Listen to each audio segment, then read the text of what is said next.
Imagine a desolate Caribbean sea, where blue stretches for miles. Here, a happy family enjoys a holiday on their luxury yacht, completely unaware that this calm ocean is about to become their worst nightmare. Mom Julia fears nothing as she dives into the cold water.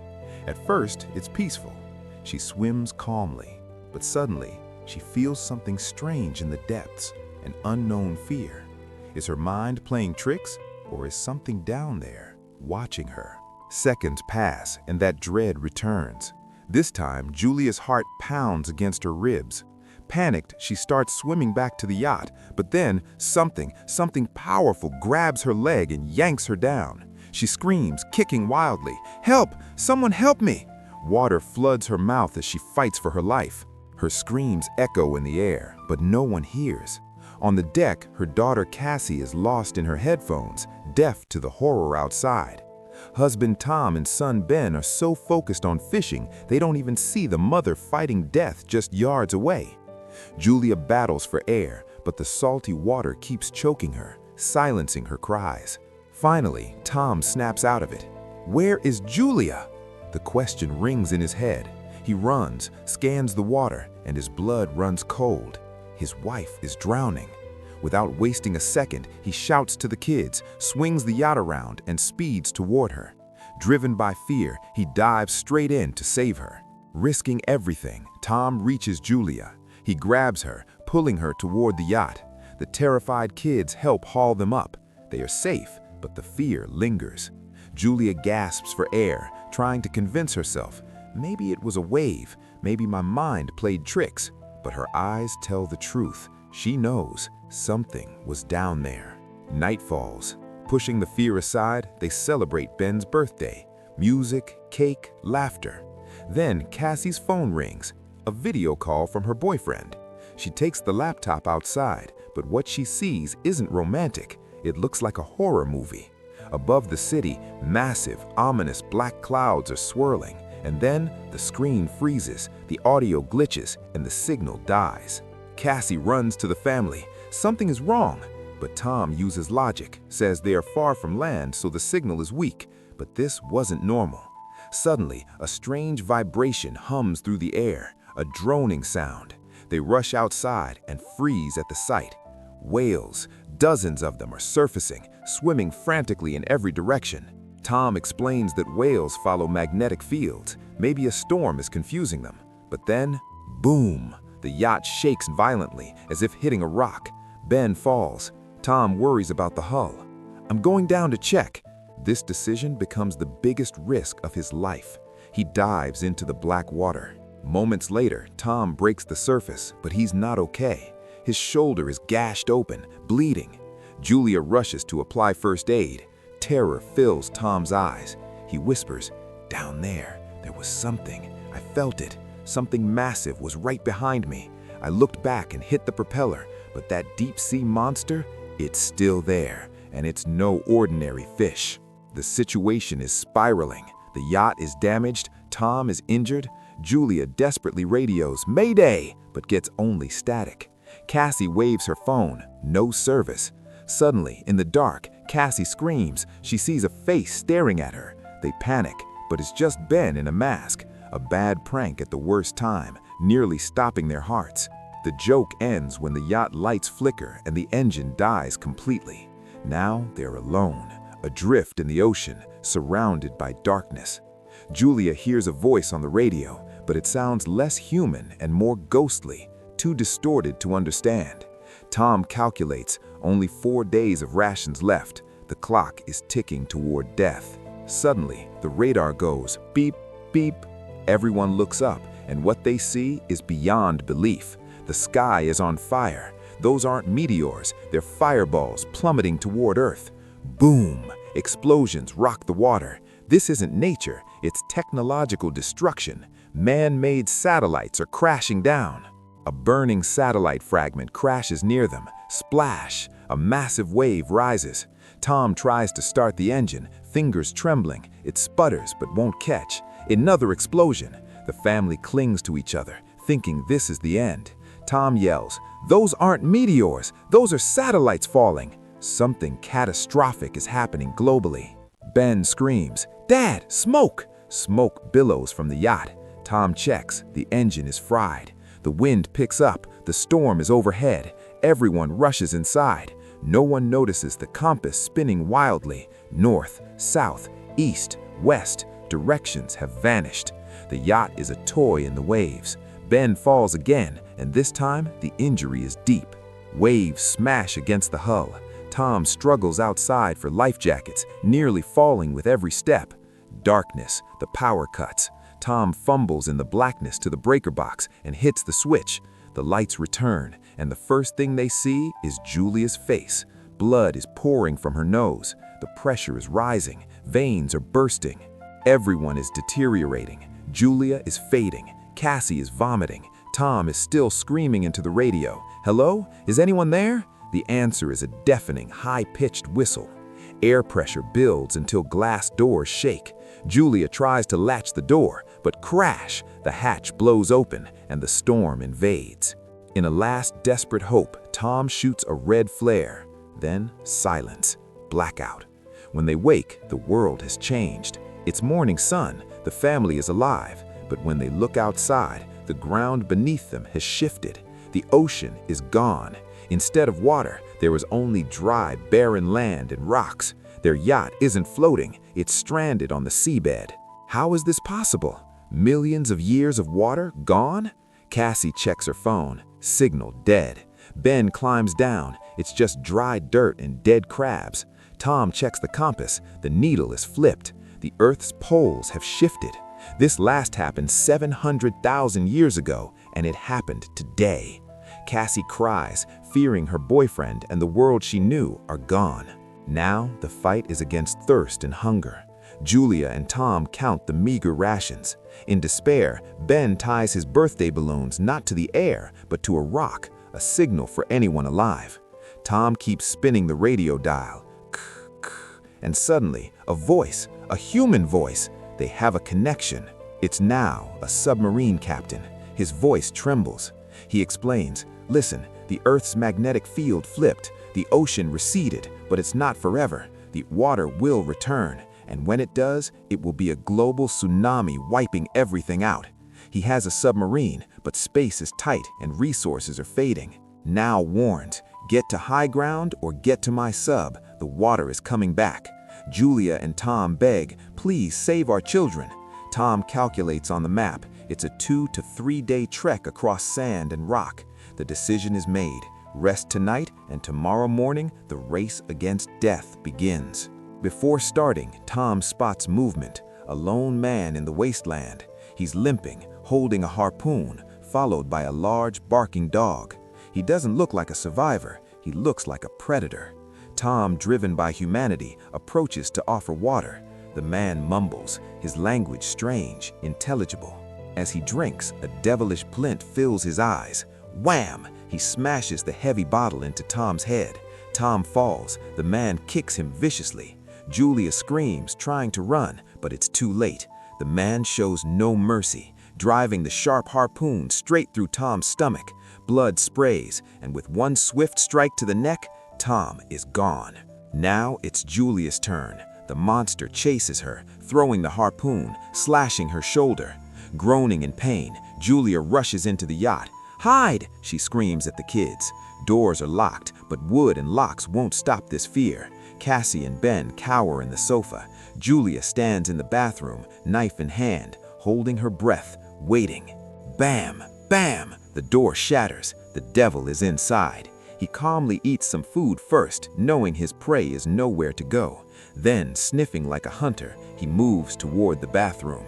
Julia thinks fast. She tries to squeeze out through a small broken hole, silent as a shadow. Just as she exits, the monster's dog spots her.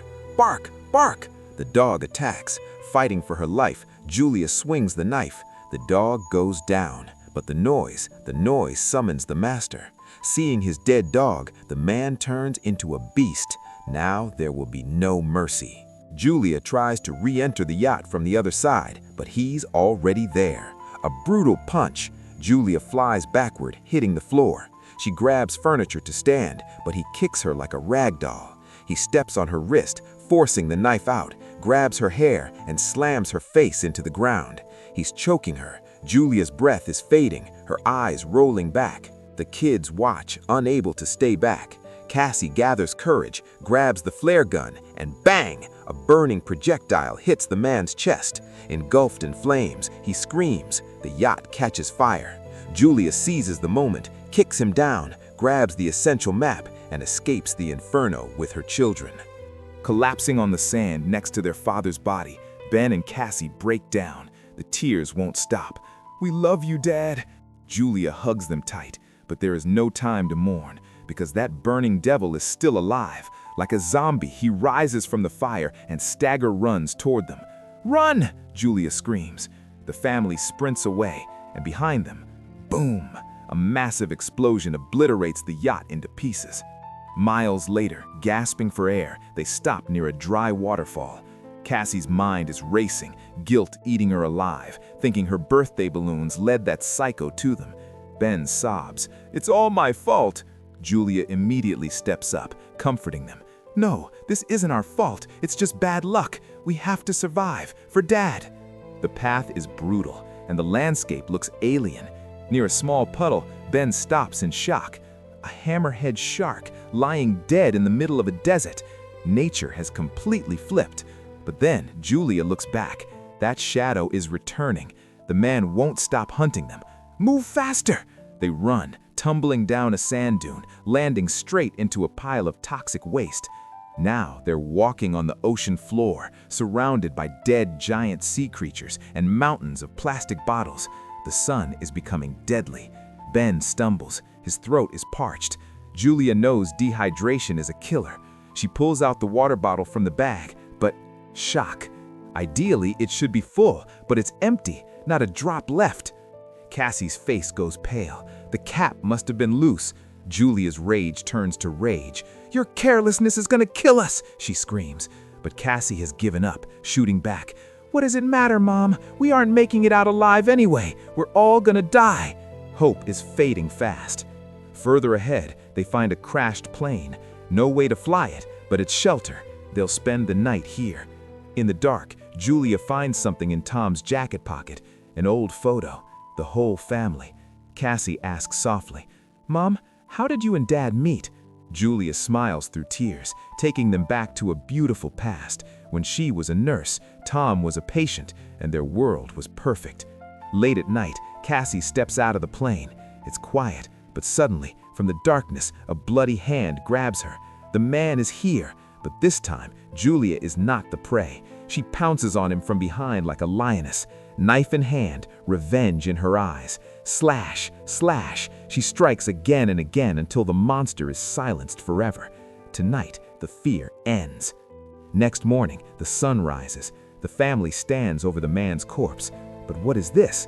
The body has strange marks, as if something ate it from the inside. And then, something crawls out of his mouth. Not a maggot, a red crab. And not just one, the ground starts shaking. Thousands, millions of crabs are tearing through the earth. Hours later, the sun and thirst break Ben's mind. He runs toward a pool of stagnant, dirty water. Julia screams, "Stop!" But Ben starts drinking the poison. Julia drags him back. "That water will kill you, Ben! Wake up!" Death is closing in from all sides.